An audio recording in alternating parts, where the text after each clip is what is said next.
side, so please watch your hands right here. It's a little bit lower.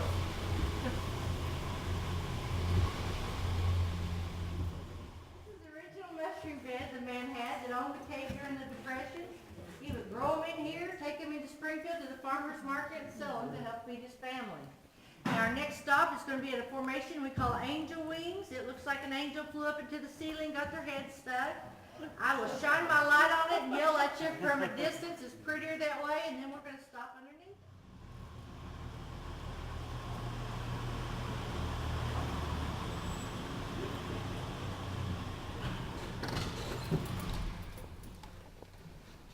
This is the largest room in the cave. They call this room the auditorium room. Now here in Missouri, all of our caves are water soluble, which means they've been washed out and formed by water at one time or the other. You can see the different levels the river was at different times as it was forming this cave back thousands of millions of years ago. Now they say it takes 1,000 gallons of water to wash away 1 pound of limestone. And a pound of limestone is about the size of my fist. Now up here is one of the more active stalactites that we have here in the cave. When the water comes through the ceiling, drips down here to the bottom of that stalactite. It leaves a little bit of calcite. Drips down here to this stalagmite, and it leaves a little more calcite. Now, a good way to tell them apart, a stalactite is tight to the ceiling. A stalagmite might grow to the ceiling. If they ever meet in the middle, they'll be called a column. The only thing is they only grow at the rate of 1/2 to 1 cubic inch per 100 years. So they're very slow growing. Now over here I've got a couple of little formations that are dry, and sometimes for no reason, just the water pattern in the ceiling will change.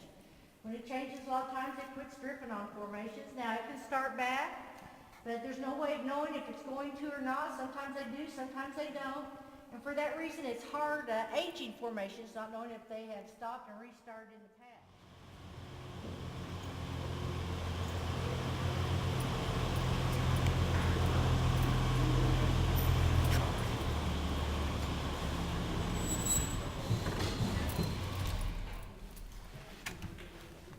We're 92 feet underground right here. Now over here are some of those little white porcelain insulators, how they brought in the first electricity to the cave.